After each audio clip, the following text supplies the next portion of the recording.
என்னோட பேர் சுலோச்சனா. எனக்கு வயது 56. எனக்கு 20 வருஷத்துக்கு முன்னாடி எனக்கு சரவாங்கி என்னும் ஆர்த்தடிஸ் வந்துருச்சு. நான் 20 இயர்ஸாக மாத்திரை சாப்பிட்டே இருந்தேன். அலோபதி மாத்திரை எடுத்துகிட்டே இருந்தேன்.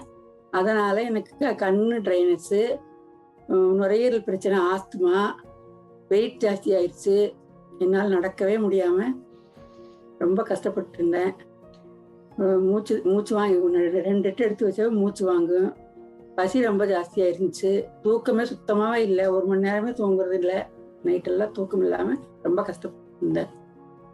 இப்போ நான் பொண்ணு கட்டு வந்தேன். கேமாங்கிற அவங்கள அறிமுகப்படுத்தினாங்க.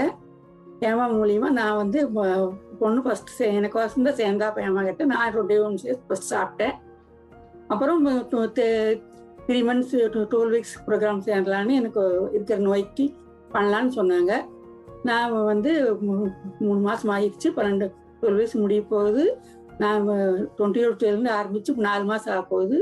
நான் இப்படி சொன்னாங்களோ அதே மாதிரி 4 மாதம் நல்லா சாப்பிட்டேன். எனக்கு நல்லா பிடிச்சது. இப்போ வந்து நான் வந்து 8 கிலோ வெயிட் கம்மியாகிட்டு 82 கிலோ தான் எனக்கு இருக்குது. நான் 4 எட்டு நடந்தாவே எனக்கு நான் உட்காந்துருக்கும் போது இருக்கு. என்னால் முடியாது, மூச்சு வாங்கும். நான் வந்து இப்போ 1 மணி நேரம் நல்லா நடக்கிறேன். தூக்கம் நல்லா வருது. 5 மணி நேரத்துக்கு முன்னால் நல்லா நிம்மதியாக நல்லா தூங்குறேன். எனக்கு நல்லா இருக்குது. இப்போ வந்து எனக்கு 70 கிலோ ஆகணும்னு சொல்லி என்னோட அபிப்பிராயம். அதனால் எனக்கு இந்த எல்லாம் சாப்பிட்டு நான் இந்தியா போனாலும் எனக்கு இதெல்லாம் நல்லா கேமா சொன்ன மாதிரி எல்லாம் ஃபாலோ பண்ணி எனக்கு 70 கிலோ வெயிட் ஆயிடணும். எனக்கு எல்லா பிரச்சனையும் கண் ட்ரைனஸ் இருந்துச்சு.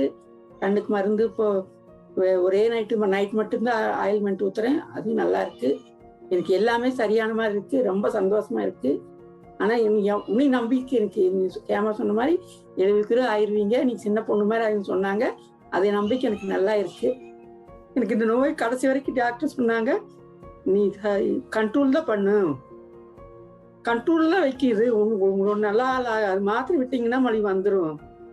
தொடர்ந்து மாத்திரை சாப்பிட்டே கொஞ்சம் கூட மாத்திரை குறையவே இல்லை, சாப்பிட்டே தான் இருந்தேன். ஆனால் இப்போ நம்பிக்கை இருக்குது. மாத்திரை இல்லாமல் இந்த ஃபுட்டாலேயே எனக்கு இந்த நோய் நல்லாயிரும்.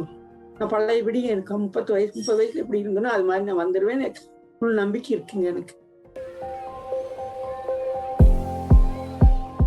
முட்டி வேலையை சுத்தமாகவே இது பெயின் கில்லர் எடுத்து 4 வருஷம் ஆச்சுங்க. இது நீங்கள் அன்னைக்கும் கூட காட்டின இதெல்லாம் சரியாயிருன்னு சொன்னீங்கல்ல. அவன் யோகா கிளாஸ் வந்து அவங்களும் அப்படி தான் சொன்னாங்க. இப்போ நல்லா பண்ணுங்க, இது கூட சரியாகும் சொன்னாங்க. அதனால் ஆனால் விரல் மட்டும் இன்னும் எப்படி இருக்கு? அது எப்போ 30 வருஷத்துக்கு முன்னாடி வந்தது இல்லைங்க. அது வந்தது நிமிர மாட்டேங்குது. ஆனால் வலி இருக்குது. மற்ற பாத்திரம் கழுவுறது, மாவு ஆட்டுறது எல்லாமே பண்ணுவேன். வீட்டுக்கு வேலைக்கு ஆளே வைக்கிறது இல்லைங்க. வச்சாலும் எனக்கு பிடிக்காது. நானே எனக்கு க்ளீன் ஒரு வாரத்துலவே நானே வீடு உடச்சி எல்லாமே நானே பண்ணிக்குவேன். நான் வந்து வெயிட் 91 கிலோ இருந்து சொன்னேன் இல்லைங்க. நடக்க முடியாது, இழப்பு வாங்கும். 2 தடவை இன்கலர் எடுத்துகிட்டு இருந்தேன். இப்போ ஒரே தடவை தான் எடுக்கிறேன். அது கொஞ்சம் கம்மி பண்ணலான்னு இருக்குங்க. மூச்சு பயிற்சியெல்லாம் சொல்லி கொடுத்துருக்காங்க யோகா கிளாஸ். மற்றபடி எல்லாமே பசி முதல்ல மோசம் போக ரொம்ப கஷ்டமாக தான். ஆமாம், கான்ஸ்டிபேஷன். இப்போ காலையில் எழுந்திரிச்சுன்னு கரெக்டாக எல்லாமே காலையில் எழுந்திரிச்சு 6 மணிக்கு போனால் தான் தோட்டத்துக்கு பஸ் பிடிக்க முடியுங்க. இறங்கி மறுபடியும் 3 பஸ் மாதிரி தோட்டம் போயிடுவேன். ஏற முடியாது, கஷ்டம். ஏற முடியாது, வலி இருக்கிறதுனால ஏற முடியாது. இப்போ பேகு அங்கேருந்து பால் இளநீ எல்லாம் தூக்கிட்டு வருவேன். இங்கிருந்து சமைச்சு ஆளுக்கு போடுறதுக்கு சாம்பார் ரசமெல்லாம் எடுத்துகிட்டு எல்லாம் வெயிட்டு தான் இருக்கும். பேகு தூக்கிட்டு போயிடுவேன். உடம்புக்கு நல்லா இருக்குங்க. தோட்டம் போகிறேன், ஜாலியாக இருக்கிறேன். நான் சுறுசுறுப்பாக இருக்கேன். வேறு எந்த பிரச்சனையும் கிடையாது. நல்லா இருக்குங்க. வெயிட் லாஸ் நல்லா ஆயிருக்கு. 20 கிலோ வெயிட் லாஸ் ஆகிருக்குங்க. சந்தோஷமாக இருக்கேன். ரொம்ப சந்தோஷமாக இருக்குங்க.